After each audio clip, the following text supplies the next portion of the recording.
Hello friends, welcome back.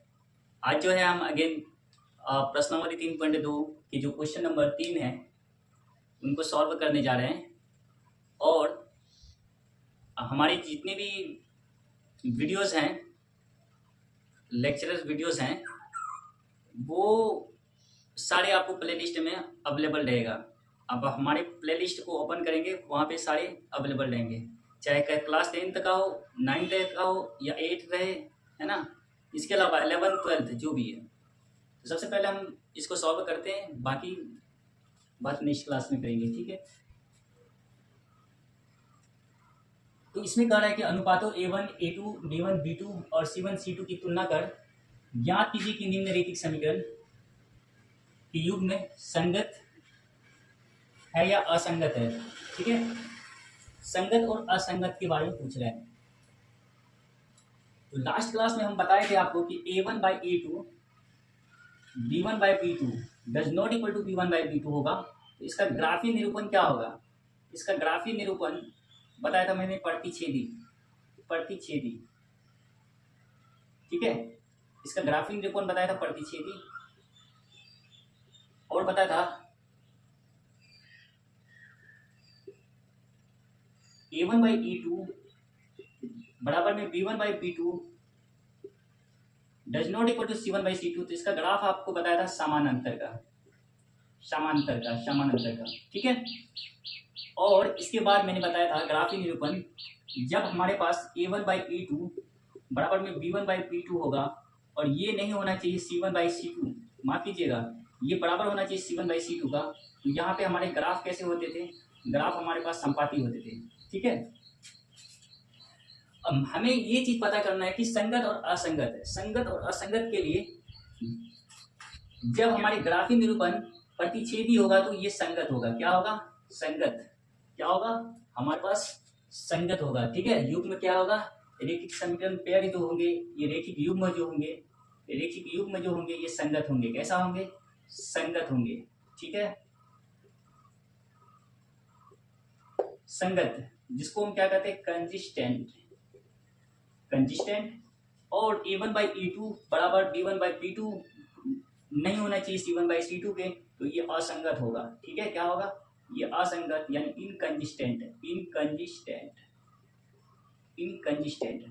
और A1 by A2 बराबर B1 by B2 और बराबर में C1 by C2 होगा, तो ये क्या होगा? इसका जो होगा रेखिक युग्म कैसा होगा? ये आपका जो है संगत होगा, ठीक है। कंजिस्टेंट। क्या होगा? कंजिस्टेंट। ये बेसिक इंफॉर्मेशन है, ठीक है। ये तीनों याद रखेंगे। चलिए हम यहाँ पे एक 1 by 1 इसको चेक करते हैं। प्रश्न से दिया हुआ है कि A1 हमारे यहाँ 3 है और B1 हमारे यहाँ पे 2 है और C1 हमारे पास यहाँ पे क्या हो जाएगा? अगर मैं इसको आगे और भी सॉल्व करूँ, 3x + 2y और -5 बराबर में 0, तो यहाँ से कंपेयर करेंगे किससे? ax + by + c बराबर 0। ये रेखिक समीकरण, रेखिक दो चर वाले रेखिक समीकरण है। तो इससे जब हम कंपेयर करते हैं तो C1 हमारे पास क्या आ जाता है? -5, ठीक है। फिर आगे हम इसको सॉल्व करते हैं। A2 बराबर हमारे पास 2 है और यहाँ पे हम देखते हैं B2 बराबर में -3 है। और अगर मैं इसको आगे सॉल्व करता हूँ, इसको 2x - 3y और -7 बराबर 0, तो यहाँ पे C2 बराबर का -7 है। 1 by 1 यानी एक है ना, एक करके हम चेक करते हैं। A1 by A2 बराबर में B1 by B2। तो A1 हमारे पास 3/2, B1 यानी 2/-3, क्या ये बराबर है? नहीं है बराबर। तो इसका जो है ग्राफी यानी निरूपण जो है ये समपाती भी होगा, और अगर हम इसका युग्म पेयर जो है ये हमारे पास कैसा है? ये संगत होगा। कैसा होगा? संपाती। ये प्रतिच्छेदी होगा। क्या होगा? प्रतिच्छेदी होगा ग्राफी निरूपण, और हमारे पास इसका ये रेखिक पेयर जो है समीकरण युग्म में जो है संगत होगा, ठीक है। कंजिस्टेंट, क्लियर है ये? कंजिस्टेंट। अब हम इसका एक नेक्स्ट क्वेश्चन को देते हैं, फिर हम आगे बात करते हैं। जैसे कि हम क्वेश्चन नंबर इसका 5 लेते हैं, ठीक है। इसका क्वेश्चन नंबर 5 को सॉल्व करते हैं। हमारे पास क्वेश्चन नंबर 5 जो है 4/3 x प्लस में 2y बराबर में 8। और फिर आगे दिया हुआ है हमारे पास 2x प्लस में 3y बराबर में 12। ठीक है, यहां से हम देखते हैं कि a1 हमारे पास 4/3 है, b1 हमारे पास प्लस का 2 है, और इसको आगे सॉल्व करते हैं तो 4/3, इसको क्या लिख सकते हैं 4/3 x प्लस 2y माइनस का 8 बराबर के 0, और इसको क्या लिख सकते हैं 2x प्लस का 3y माइनस का 12 बराबर के 0। ठीक है, और यहाँ से हम देखते हैं क्या हो जाता है हमारे पास b1 प्लस का 2 और c1 हमारे पास हो जाता है माइनस का 8। सिमिलरली a2 की बात करेंगे तो a2 हमारे पास 2 और b2 हमारे पास 3 और c2 हमारे पास माइनस के 12। ठीक है, तो यहाँ से 1 बाई 1 इसको फिर से चेक करेंगे हम, a1 बाई e2 बराबर में b1 बाई b2 क्या है, चेक करते हैं। a1 हमारे पास क्या है, हमारे पास a1 बाई a1 हमारे पास 4/3 बटे a2 हमारे पास 2 है, तो मैं यहाँ पे रखता हूँ। ठीक है, नहीं है नीचे तो इसका 1, फिर यहाँ b1 हमारे पास 2 है और ये क्या है बटे में 3 है, तो यहाँ से कैंसिल करते हैं, 2 का 2, 2 दूनी 4, तो हमारे पास क्या आता है निकल करके 2/3 बराबर है ना, यहाँ से ये तो नीचे 1 हो जाएगा, तो 2/3 बराबर में 2/3, यानी हमारे पास a1/a2 बराबर b1 बाई b2 है। अभी तक a1 बाई a2 बराबर में b1 बाई b2 है। अब हम आगे चेक करना है हमें b1 बाई b2 बराबर में c1 बाई c2 है या नहीं, तो इसके लिए हमें क्या करना होगा, तो हमें यहाँ पे क्या करना होगा, तो सबसे पहले हम यहाँ पे b1 बाई b2, b1 हमारे पास 2 है, b2 हमारे पास 3 है, ठीक है, और c1 हमारे पास माइनस का 8 है और c2 हमारे पास माइनस का 12 है, तो यहाँ से कैंसिल हो जाएगा माइनस माइनस, और 8 यानी 4 दूनी 8, 4 तिया 12, यहाँ पे भी 2/3 बराबर में 2/3, इससे ये हमें है ना, इससे हमें फाइनली ये निकल कर के आया कि a1 बाई a2 बराबर में b1 बाई b2 है और ये c1 बाई c2 है। ठीक है, a1 बाई a2 बराबर में b1 बाई b2 है और बराबर में c1 बाई c2 है। तो जब इस तरह का ग्राफ निरूपण देगा तो संपाती होगा तो ये हमारे पास क्या हो जाएगा फाइनल, इसका क्या हो जाएगा, ये रेखाएं ये जो पेयर युग्म है ये हमारे पास क्या हो जाएगा संगत हो जाएगा, क्या हो जाएगा संगत, जिसको हम क्या कहेंगे कंसिस्टेंट, क्या कहेंगे कंसिस्टेंट। ठीक है, ये क्या होंगे कंसिस्टेंट यानी संगत हो जाएंगे। ठीक है, अब जो है मैं बात करने जा रहा हूँ इसका क्वेश्चन नंबर 4 को सॉल्व करने जा रहा हूँ। सबसे पहले मैं इसको इरेज करता हूँ।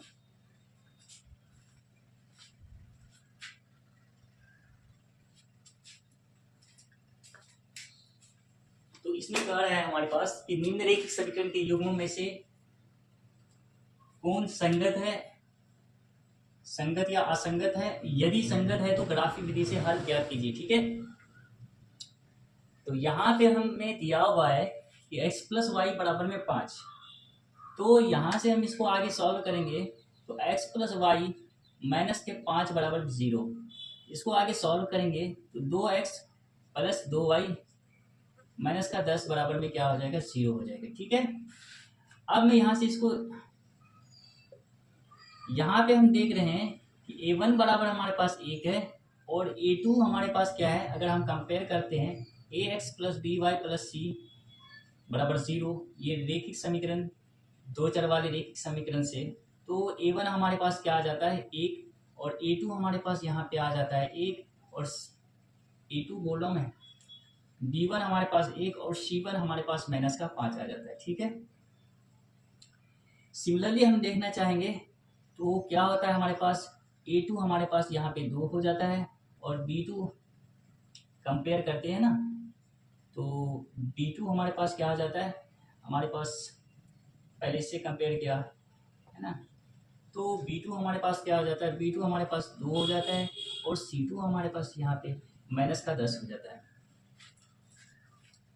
तो 1 बाई 1 हम इसे चेक करते हैं कि a1 बाई a2 क्या बराबर है b1 बाई b2 का। तो यहाँ पे हम देख रहे हैं कि a1 बाई a2, a1 हमारे पास 1, a2 हमारे पास 2 और b1 बाई b2, b1 हमारे पास 1, b2 हमारे पास 2। जब a1 बाई a2 बराबर है b1 बाई b2 के, तो आगे हमें b1 बाई b2 बराबर में c1 बाई c2 को भी चेक करना होगा। ठीक है, तो अब यहाँ से देखेंगे b1 हमारे पास क्या है, यहाँ पे एक, b2 हमारे पास 2 है और c1 हमारे पास -5 और c2 हमारे पास माइनस का 10 है। तो इसको जब हम कैंसिल करते हैं 5 एका 5, 5 दूनी 10, माइनस माइनस भी कैंसिल हो जाएगा, 1/2 बराबर में 1/2। इससे हमें यहाँ पे ये प्राप्त होता है कि हमारा एक फॉर्मेशन ये निकल करके आता है, इस रूप में निकल करके आता है a1/a2 बराबर में b1/b2 बराबर में c1/c2। तो इससे क्या निकल करके आता है, ग्राफी निरूपण हमारे पास क्या हो जाता है, संपाती है, संपाती है तो संगत है, संपाती है तो क्या है, ये संगत है, संपाती है तो संगत है। तो कहता है अगर संगत है तो ग्राफी विधि से हल ज्ञात कीजिए। ठीक है, ग्राफी विधि से क्या करना है, हल ज्ञात करना है। अगर ये संगत होता है तो इसे हमें ग्राफी विधि से हल ज्ञात करना है। ठीक है,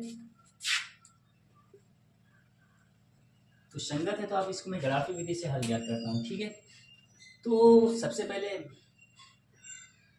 हम इसको समीकरण 1 को लेते हैं। ठीक है, यहाँ से समीकरण 1 को ले लेते हैं, मान लेते हैं कि समीकरण 1, इसको मान लेते हैं समीकरण 1 और इसको 2 मान लेते हैं। समीकरण 1 से समीकरण 1 से क्या है हमारे पास, ठीक है, यहाँ से x + y बराबर में 5 समीकरण 1 है। तो समीकरण 1 में यदि x बराबर 0 रखते हैं तो क्या होता है, 0 + y बराबर में 5, y बराबर क्या आ जाता है हमारे पास 5। ठीक है, तो क्या आ जाता है, y हमारे पास 5 आ जाता है।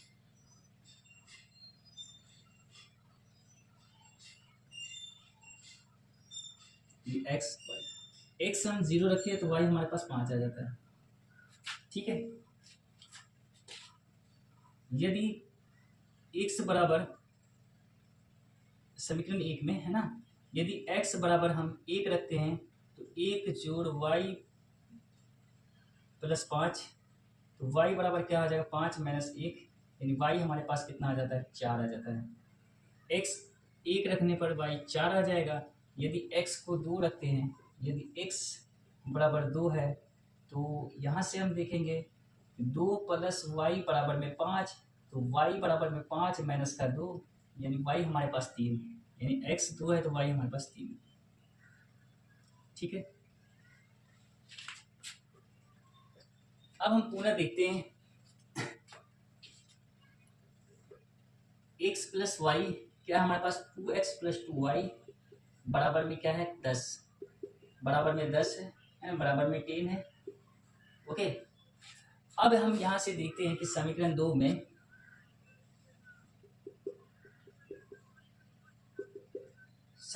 में यदि x बराबर 0 तो ले चुका हूं मैं। ठीक है, अगर मैं इसमें देख रहा हूँ x बराबर 0 लेता हूँ तो x बराबर 0 लेने पर क्या होता है, तो x बराबर 0 लेने पर 2 × 0 और प्लस 2y बराबर में 10, तो 0 हो जाएगा और ये 2y बराबर में 10 हो जाएगा, तो y बराबर 10/2 यानी 5 हो जाएंगे। ठीक है, तो यहाँ से हम लिखना चाहेंगे तो x 0 रखे तो y कितना आ जाता है, 5।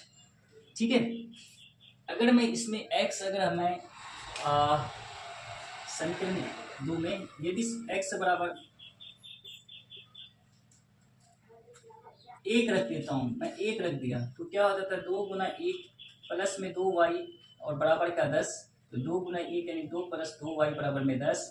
तो यहाँ से हम देखना चाहेंगे तो 2y बराबर क्या आ जाएगा, 10 - 2, यानी 2y बराबर में हमारे पास आ जाएगा 8, y बराबर क्या हो गया, 8/2 यानी 4। तो अगर मैं इस x का मान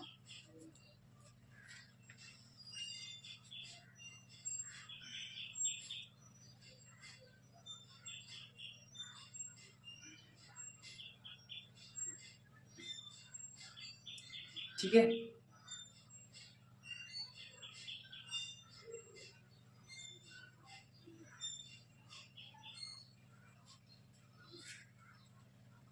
x का मान 2 रखने पर, 1 रखने पर y कितना आकर के निकला हमारे पास, यहाँ पे 4। ठीक है, x का मान अगर मैं यहाँ पे x का मान यदि x समीकरण 2 से यदि x बराबर हम यहाँ पे रखते हैं, x बराबर अगर 2 रखते हैं तो 2 रखते हैं, रखने पर क्या होगा 2 गुना 2 प्लस 2y बराबर में 10।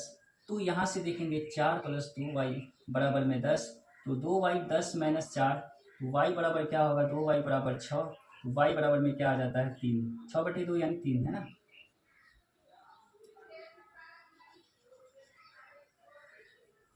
तीन आ जाता है। तो हम यहाँ से देखेंगे कि अगर हम 2 रखते हैं तो हमारे पास क्या आ जाता है, ये 3 आ जाता है। ठीक है, 2 रखने पर 3 आ जाता है, 1 रखने पर 4 आ जाता है। ठीक है, अब मैं इसका ग्राफ को प्लॉट करता हूँ। ठीक है, now we are going to plot a graph. So मैं क्या करता हूँ, यहाँ पे इसे इरेज करता हूँ।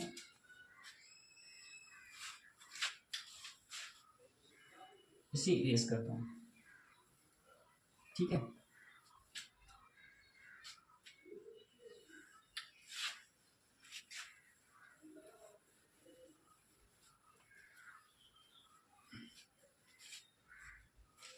मैं इसको इरेज करता हूँ यहाँ पे। अब देखिए यहाँ से अगर मैं इसका ग्राफ प्लॉट करने के लिए जा रहा हूँ तो अब देखिए यहाँ से ये वाले हमारे पास x एक्सिस हो जाता है और ये हमारे पास y एक्सिस हो जाता है। ठीक है,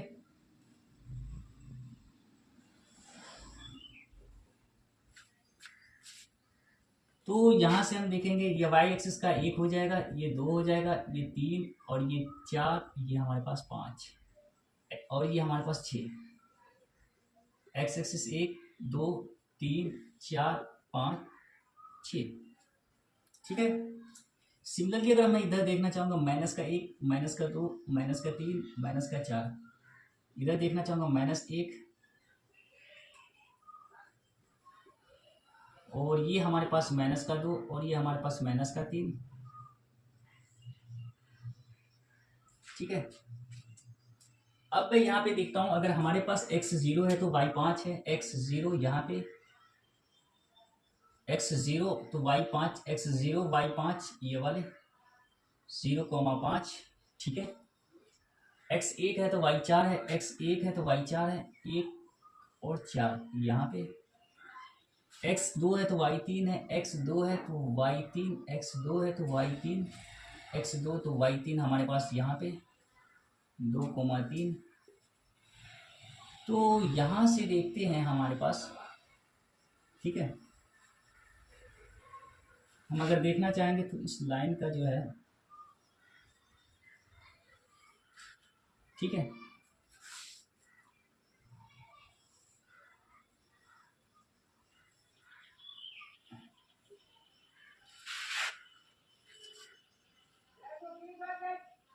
तो यहाँ से अगर हम देखना चाहेंगे तो हमारे पास क्या आ जाता है, तो हमारे पास आ जाता है ये x प्लस वाई बराबर में 5 है। तो मैं देख रहा हूँ x प्लस वाई बराबर में 5, x प्लस वाई बराबर में 5 का ग्राफ है। ये ग्राफ बोल रहा हूँ मैं, लाइन है, रेखा है। अब मैं इसको अगेन मैं इसमें x 0 है तो y 5, x 0 तो y 5 यहीं पे आ जाता है, x 1 है तो y 4, x 1 है तो y 4 ये वाले पॉइंट आ जाते हैं हमारे पास। और नेक्स्ट बात करना चाहूँगा, x 2 है तो y 3, x 2 है तो y 3, y 3, तो x 2 है तो y भी 3 हमारे पास आ जाता है, 0 5 1 4 2 3। ठीक है, इस वाले ग्राफ से भी देख रहा हूँ तो हमारे पास यही पॉइंट मिल रहा है। इसका मतलब ये निकल करके आता है, इससे ये जाहिर होता है हमारे पास ये समपाती है। तो समपाती में मैंने दिखाया था अभी जस्ट, समपाती के लिए क्या संगति, ये ग्राफ कैसी देगा, ये समपाती देगा। ठीक है, ग्राफ एक दूसरे के ऊपर में रहे, है ना, तो ग्राफ बोल रहा हूँ लाइन, तो ये समपाती है। ठीक है, समपाती है। तो अब मैं क्वेश्चन नंबर 5 को सॉल्व करने जा रहा हूँ। ठीक है, और सबसे पहले मैं इसको इरेज करता हूँ।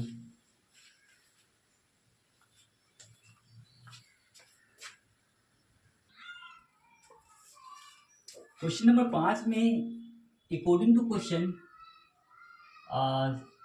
कह रहा है कि एक आयताकार बात जिसकी लंबाई चौड़ाई से 4 मीटर अधिक है, इसका अर्ध परिमाप 36 मीटर है, बाकी विमाएं ज्ञात कीजिए। बाघ की विमाएं ज्ञात कीजिए, यानी लंबाई चौड़ाई पूछ रहा है। मान लेते कि आयतकार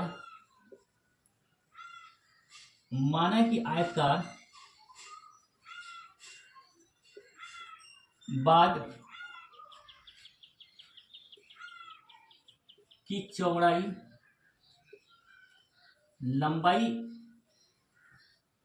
चौड़ाई से 4 मीटर अधिक है, तो चौड़ाई बराबर में x मीटर है,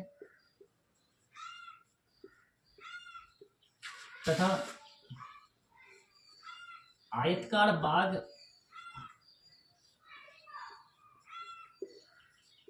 की लंबाई क्या हो जाएगा, x plus 4 metre, x plus 4 metre,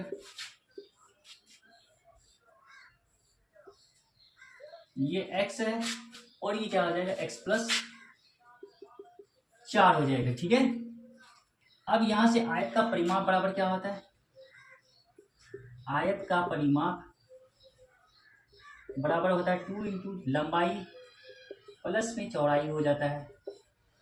तो यहां से देखेंगे आप, क्या देखेंगे कि 2 इंटू लंबाई प्लस चौड़ाई होता है, तो इसका अर्ध परिमाप होता है लंबाई प्लस में चौड़ाई हो जाता है, अर्ध परिमाप।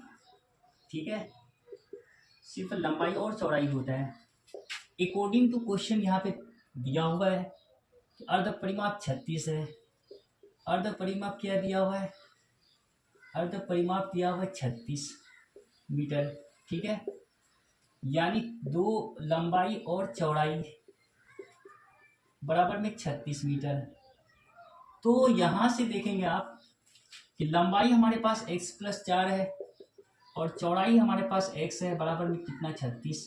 x 2x हो जाएगा, बराबर में 36 माइनस का 4 हो जाएगा, तो x बराबर में 36 में 4 घटेगा तो 32 हो जाएगा, 2x बराबर में, तो x बराबर में क्या हो जाएगा,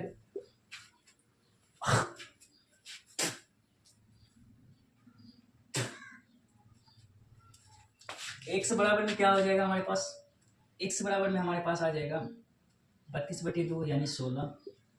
तो आयतकार बाघ की चौड़ाई क्या हो जाएगा, 16 मीटर।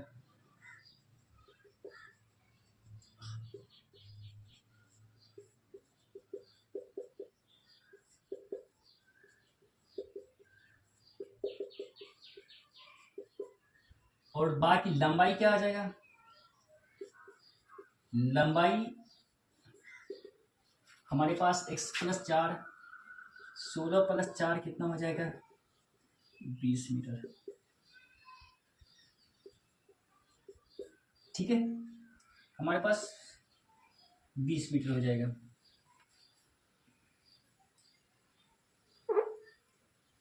हमारे पास 20 मीटर हो जाएगा। तो मैं यहीं तक अपनी क्लास को रहने देता हूँ, बाकी बात नेक्स्ट क्लास में करेंगे। Thank you so much watching for this class.